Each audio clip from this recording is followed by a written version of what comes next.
Welcome to the lecture on firewalls.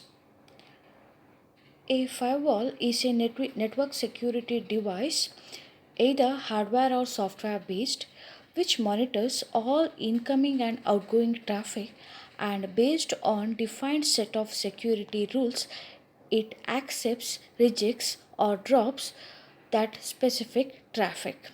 A firewall establishes a barrier between secured internal network and outside untrusted network such as internet.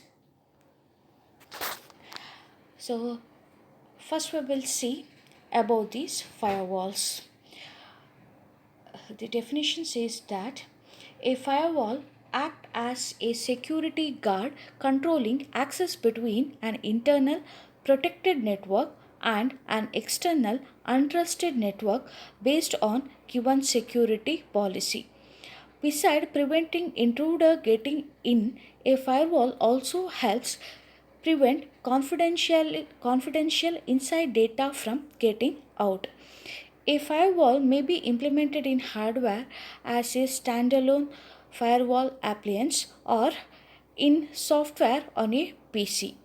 In addition, many routers supports basic firewall functionality. A single firewall may be adequate for small business and homes. However, in several larger enterprises, multiple firewalls are deployed to achieve defense in depth. So, in this chapter, first we will look at firewall functionality and then we are going to study about different types of firewalls. The main functionality of a firewall are listed as access control, address or port translation, logging, authentication, and caching. Access control. A firewall filters incoming as well as outgoing packets. Incoming means it may be from internet into the organization. Outgoing means from within the organization to the outside. A firewall is said to be configured with a rule set based on which it decides which packets are allowed and which are to be dropped. Address or port translation. NAT means it is Network Address Translation. It was initially devised to alleviate the serious shortage of IP addresses by providing a set of private addresses that could be used by system administrator on their internal network but that are globally invalid. That means that addresses are invalid in internet. Publicly accessible machines with an organization such as web server may or may not have public internet address. However, it is possible to conceal the address schema of these machines from the outside world through the use of NAT. Through NAT, internal machines, though not visible on the internet, can establish connection with external machines on the internet. So, NATing is often done by firewalls.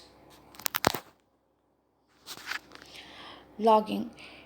A sound security architecture will ensure that each incoming or outgoing packet encounters at least one firewall. The firewall can log all anomalous packets or flows for later study. These logs are very useful for studying attempts at intrusion together with various worms and DDoS attacks. Next is authentication and caching. Some type of firewalls perform authentication of external machines attempting to establish a connection with an internal machine. A special type of firewall called a web proxy authenticates internal users attempting to access an external service. Such a firewall is also used to cache frequently requested web pages. This results in decreasing response time to the client while saving communication bandwidth. Next we will see about policies and access control list. High-level policies for access to various type of services are formulated within an organization or campus. Example of these include the following policies. All received emails should be filtered for spams and virus. All HTTP requests by external clients for access to authorized pages of the organization website should be permitted. DNS queries made by external client should be allowed provided they pertain to addresses of the organization's publicly accessible services such as web server or an external email server. However, queries related to the IP address of internal machine should not be entertained. The organization employee should be allowed to remotely log into authorized internal machines. However, all such communication should be authenticated and encrypted. Only two types of outgoing traffics are permitted. First, all emails from within the organization to the outside world are permitted. Second, requesting emanating from within the organization for external web pages are permitted. However, requests for pages from certain inappropriate websites should be denied. So, high level policies are translated into set of rules that comprise an access control list ACL. A rule specifies the action to be performed as a function of the packet source IP address and port number, the packet's destination IP address and port number, the transport protocol in use TCP or UDP, the packet direction incoming or outgoing.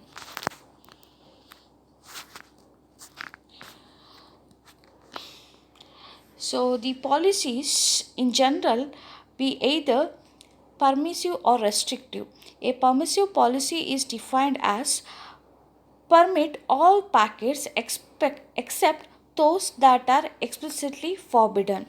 The restrictive policy, on the other hand, is defined as drop all packets except those they are explicitly permitted. The following table shows the implement some set of restrictive policies. The default action is deny as expressed in rules 5 and 8 of the table. So here the rules are scanned from top to bottom. As soon as rule is found that matches the packet's attribute, that is IP address, port number, etc., the action in that rule is taken and no further rules are processed for the packet. The scanning order is important. For example, if you consider the rules 4 and 5 in the table are interchanged, then the IPsec traffic will be dropped. Also, from a performance perspective, it makes sense to put the most frequently acted upon rules earlier on. By doing so, we can take the decision on what to do with a packet. Finally, it is important to include the default deny rules at the end of the rule set. This prevents ambiguity over what action to take for a packet that has not been matched again the attribute in any of the previous rules. So last two it is.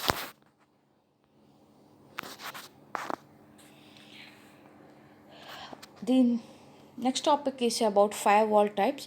Firewalls can be classified into three different categories. That is packet filtering firewalls, stateful packet inspection firewall, and application level firewalls. First we will see about packet filters or packet filtering firewalls. The processing the rules what we have seen in the previous table involves checking for matches in IP, TCP or UDP header. For example, it may be necessary to check whether a packet carries a certain specific source or destination IP address or port number. The earliest firewall designed to perform this task was packet filtering firewall. It is often performed by the border routers or access routers that connect the organization network to the internet. The border routers become the first line of defense against malicious incoming packets.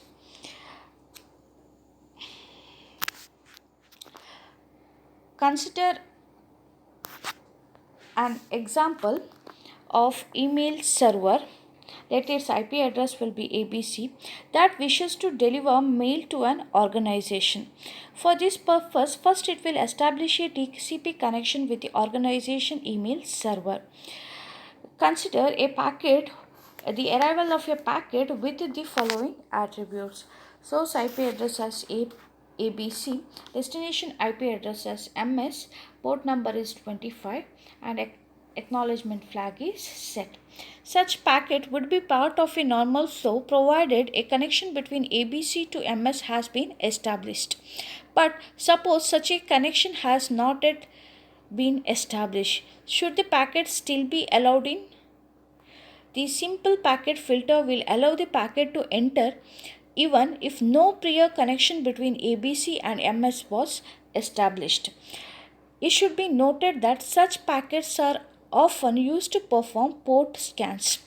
Without an existing connection, the MS would send a reset in response to receipt of such packets. Thus, such packets provide information to the sender regarding which ports are open on various hosts within the organization.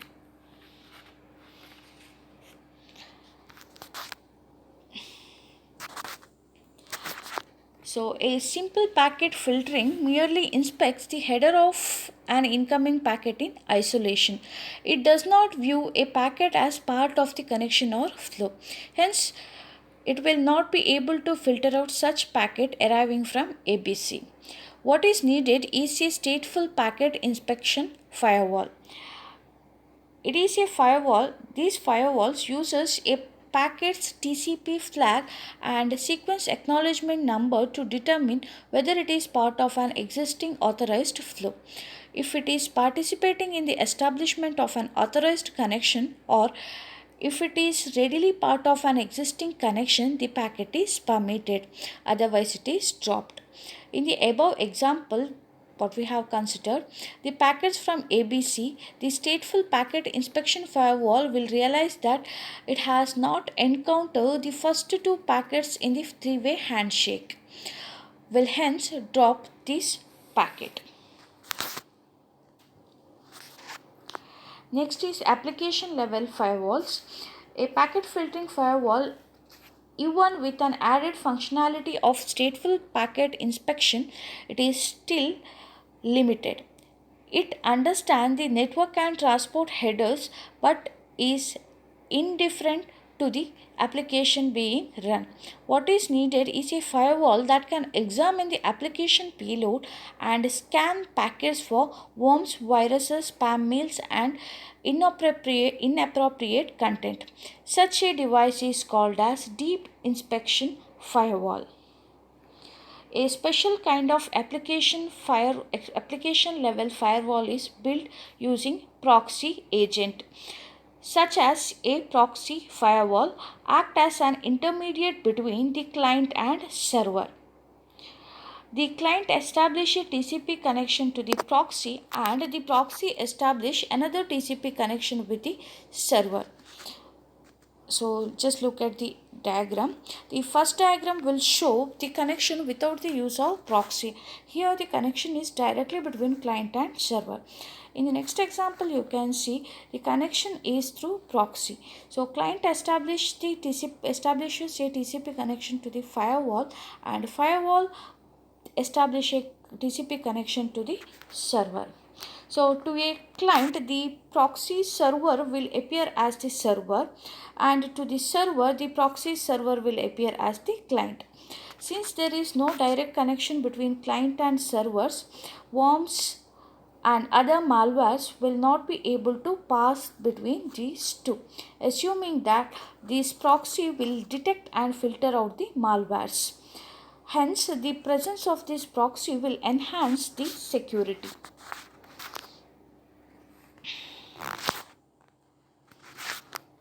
There are proxy agents for many application layer protocol including HTTP, SMTP and FTP. In addition to filtering based on application layer data, proxies can perform client authentication and logging. An HTTP proxy can also cache web pages. Caching has a major impact on performance. If the web page is cached in web proxy server located in the client organization, the response time could be greatly reduced compared to that of where the page has to be fetched from the external web server. Also, caching reduces the demand on external communication bandwidth while erasing the load on the web server. Now we will look at some of the practical issues. The security architecture of a medium size or large organization include firewalls, proxy servers, VPN terminators and intrusion detection prevention devices. So here we are going to study about placement and configuration of firewalls and proxy servers. Placement of firewalls. We first know that firewall can help to segregate or isolate the network into multiple security zones. Each firewall in the organization enforces rules that control the transfer of packet between different security zones. At the very least, there are there are three zones: the internet, the region containing the publicly accessible server and an internal network. So this particular figure shows four zone layout using three firewalls. So here you are having three firewalls. One is the border router itself, other one is firewall 1, firewall 2, and you will have four different zone layout: internet, DMZ1, DMZ2 and the last one, users at the workstation. So here out of three firewalls, the first is really a router, that is the border router with some packet filtering capability. This is the access control router that interface with the internet. It is connected to a stateful firewall, that is FW1, which has three interfaces. The zone connected to the right of FW1 is referred as screened subnet, also, or it is also referred as demilitarized zone, DMZ. It is labeled as DMZ1. A DMZ in the true sense is the area between two firewalls. The zone between firewall 1 and firewall 2 is a DMZ labeled as DMZ2, that is between firewall 1 and firewall 2. Demilitarized zones are so called because they often host servers that are accessible to the internet and also to the internal network. Because they are accessible to the public, they are the most likely machine to be compromised in the entire network.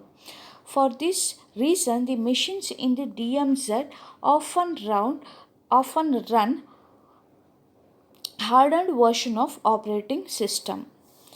Also, unnecessary services on this machine should be removed and newly available patches for this machine should be deployed.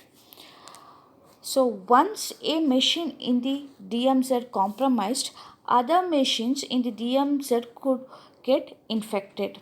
The next step could well be comprised of compromise of internal machines.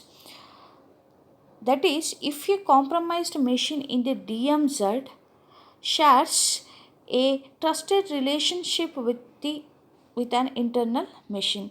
Hence, the firewall that separates the DMZ from the internal network is crucial component of the security architecture. So here DMZ1 contain a publicly accessible servers. They include web servers, external email servers, and DNZ servers. All incoming mail from the internet is received by these email servers, which check for virus signature and spam mail. The DNS server resolve names of publicly accessible servers. However, care should be taken to ensure that it does not contain address records of any of the internal machines. The DMZ2 contain a internal email server. This is the server that hosts the mailbox of the company employees. It handles the sending and receiving of all mail between internal parties. It periodically establishes a connection to the external mail server to retrieve all incoming mails. Outgoing mails can be handled in several ways. The internal mail server can set up a SMTP connection to a remote mail server to transfer the mail. It can connect to an external mail server and uses it to relay all outgoing mails. The DMZ2 also contain an internal proxy server. All internal users who wish to access external web pages connected to the proxy. The proxy authenticates the internal user and decides whether a page can be accessible. The proxy scans incoming web pages for virus signature and objectable content. Finally, the proxy also performs the caching of web pages. The internal network contain the application server, database servers, and user workstations. It also contains an internal DNS server. The DNS server is different from external DNS in that it provides mapping between the domain names of the internal machines and their IP addresses. The internal machines all have private addresses. It is neither necessary or desirable for third parties on the internet to be aware of private address of the internal machine. Hence, this DNS server is placed in the internal network.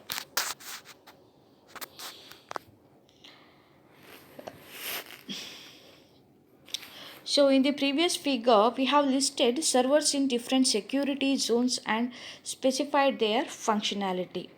So in order to design the rule set of a firewall, we need to identify all possible authorized connection that might be set up between pair of machines in two different zones adjacent to the firewall. So here this table will show a simplified version of rule set. The first rule states that there is no machine from any other security zone is permitted to establish a connection to the internal machine.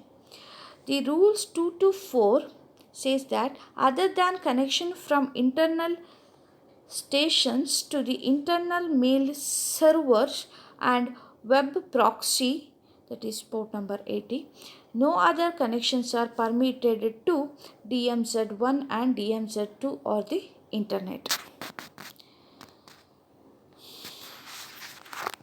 So this particular table shows the rule set for firewall, that is for firewall 1. So here rule 1 in the table states that no TCP connection is to be established to any machine in DMZ2 from any machine in the DMZ1 or the internet. Rule 2 states that the external mail server can attempt connection from the internal mail server to receive incoming mails or send outgoing mails. The rule 3 allows connection to the external mail server from mail servers on the internet to deposit incoming mails. Rules 4 and 5 permit connection from the internet to the organization's web server and external DNS server respectively. The rule 6 state that no connection, no other connection may be set up to any machines in DMZ1 for any other purpose. The Internet proxy in DMZ2 and the external mail server are permitted to make connection to machines on the internet to access web pages and to send outgoing mails. That is the rules 7 and 8. Rule 9 confirmed that no other connection from the organization machine to the internet for any other purpose is allowed. So this is all about firewall chapter. Thank you.